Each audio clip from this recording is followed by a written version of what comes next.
Hello बच्चों। तो बच्चों क्वेश्चन है, असर्शन दे रखा है बेटा, flora, manuals, monograph and catalogues help in correct identification. तो यहाँ पे कह रहा है बेटा ये जो है हमारे ये टेक्सोनॉमिकल एड हमें क्या बताते हैं, करेक्ट आइडेंटिफिकेशन में हेल्प करते हैं।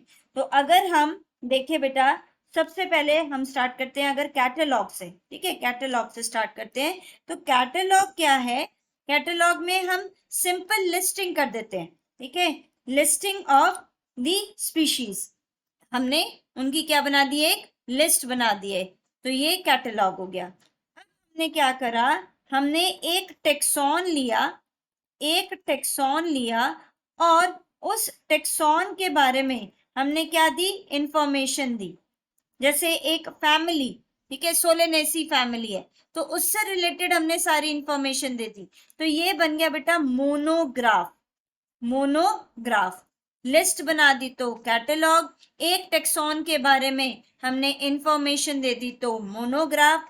अब हमने क्या करा बेटा, हमने यहाँ पे इंफॉर्मेशन दे दी, इंफॉर्मेशन दे दी उन स्पीशीज की, ठीक है, उन स्पीशीज की जो एक पर्टिकुलर एरिया में प्रेजेंट है, information of species found in an area, ठीक है, और उनका नेम होगा, ठीक है। एंड ये मैनुअल में ये क्या कहलाएगा, मैनुअल, और इसमें क्या होगी, इंफॉर्मेशन होगी और उनका नेम होगा उस स्पीशीज का।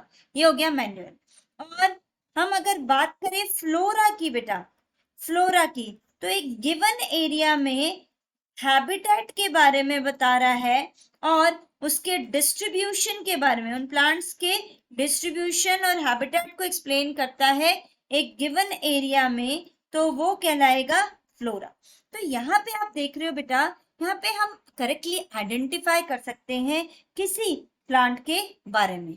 तो रीजन दे रहा है they are the means of recording description. तो यहाँ पे हम क्या कर सकते हैं, इन डिस्क्रिप्शंस को रिकॉर्ड कर सकते हैं। ये हमारे टेक्सोनॉमिकल एड्स हो गए, ये हेल्प करेंगे ताकि हम उन पर्टिकुलर प्लांट्स के बारे में इंफॉर्मेशन क्या कर सके, ले सके।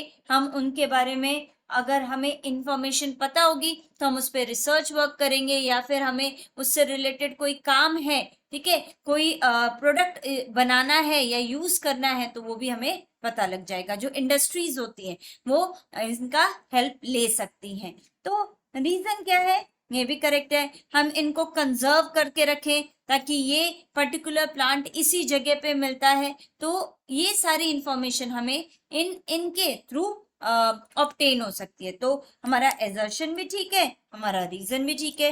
तो both assertion and reason are true and the reason is the correct explanation of the assertion. ये ठीक है बच्चों।